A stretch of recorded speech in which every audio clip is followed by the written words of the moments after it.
The figurine had been on the living room shelf for 8 months. Nadia had dusted it dozens of times without a second thought. It was a housewarming gift from her mother-in-law, one of those small gestures that was supposed to mean, "Welcome to the family." On the morning it fell off the shelf while she was vacuuming, she found the recording device inside. 2 years of conversations. In her own home. And what she did next? Nobody in that family saw it coming. Her name was Nadia. Early 30s, elementary school teacher. She had married Daniel the year before, and she had tried, genuinely tried, to build a relationship with his mother, Patricia. She brought flowers to family dinners. She remembered Patricia's birthday without being reminded. She called when Patricia had a cold. In public, Patricia was effusive, always complimenting Nadia, always squeezing her hand, always saying how happy she was that Daniel had found someone so wonderful. At home, it was different. Small comments. The way Nadia made the mashed potatoes, how she organized the pantry, whether she seemed a little stressed lately. Nothing big enough to confront. Nothing that couldn't be dismissed as concern. Patricia had a habit of giving them decorative items as gifts. Their home was slowly filling up with her choices. A picture frame here, a ceramic bowl there. Little pieces of her presence everywhere. Nadia thought it was sweet. The first real warning sign came after a dinner at Daniel's parents' house. He came home with a strange edge. He started asking about an argument they'd had 2 weeks earlier. Details, specifics, things they hadn't mentioned to anyone. Nadia asked how he knew. He said his mother had mentioned she was worried about the tension at home. Nadia told herself Patricia must have overheard something on a visit. The second warning sign. At a family birthday party, Daniel's aunt pulled Nadia aside. "Patricia says you've been struggling. Are you doing okay?" Nadia had not been struggling, and she had not said anything to anyone in Daniel's family. She told herself it was a misunderstanding, that Patricia was projecting. The third, a Sunday dinner where Patricia referenced something Nadia had said on the phone to her own mother, nearly word for word. A private conversation in their home, with the door closed. Nadia's stomach turned. She said nothing. She smiled. And then there was the moment Daniel mentioned carefully that his sister had some concerns about Nadia's emotional stability. That phrase, emotional stability, was one Nadia had used about herself once, in a low moment, alone in their living room, talking to no one but the walls. She told herself she must have said it aloud when Daniel was nearby. She kept telling herself things.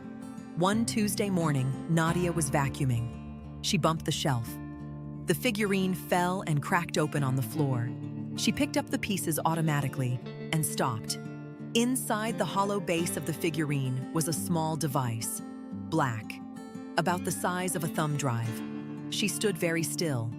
Then she picked it up, wrapped it in a dish towel, put it in her coat pocket, and turned off the vacuum. She did not say a word to Daniel. She called in sick to work, drove across town to an electronics store. The man at the counter identified the device in under 30 seconds. That's a high-quality audio recorder, motion-activated, long battery life. She asked how long it could have been running. He looked at the model number. This one? 2 years. Easy. Nadia sat in her car for 45 minutes. She thought about every argument, every phone call home to her mother, every vulnerable moment she had allowed herself to have in what she believed was the privacy of her own home. She thought about the phrases that had surfaced in family conversations, the concerns, the questions, the worried looks. 2 years. Then she started the car and drove to a law office. Her attorney's response was immediate. In their state, recording someone in a private residence without their knowledge or consent was a criminal offense, a felony. A second attorney, a family law specialist, told her what this could mean for the custody case that, at this point, Nadia was already quietly beginning to prepare for. She went home. She put the figurine in a sealed evidence bag. She kept it in her car. Then she went back to family dinners. She smiled at Patricia. She accepted another decorative gift, a small ceramic bowl, and thanked her warmly. Over the next 61 days, Nadia wrote 43 pages of documented incidents, dates, quotes, the names of family members who had been present when private information surfaced. Every instance she could remember where something from inside their home had somehow made it to Patricia's lips. 43 pages. Daniel knew nothing. Not yet. On day 62, Nadia's attorney filed a criminal complaint with the state police. Officers contacted Patricia 2 weeks later. Patricia denied it, then said the device must have been there when they moved in, then said she was just worried about her son, then said she had every right to know what was happening in her son's home. The criminal case moved forward. A restraining order was granted. Patricia was prohibited from any contact with Nadia, their home, or any future children. Daniel, sitting across from Nadia one evening with the police report, the attorney's documentation, and 43 pages of evidence, had a choice to make. He chose Nadia. He cut contact with his mother. They entered therapy together. He spent a long time asking her to forgive him for what he had unknowingly participated in. 6 months later, Nadia gave birth to their daughter. The only family in that hospital room was hers. Patricia had spent 2 years trying to build a case that Nadia was unstable, that she was unfit, that she didn't belong. All she built was a criminal record and a restraining order keeping her from the granddaughter she had sacrificed everything to control.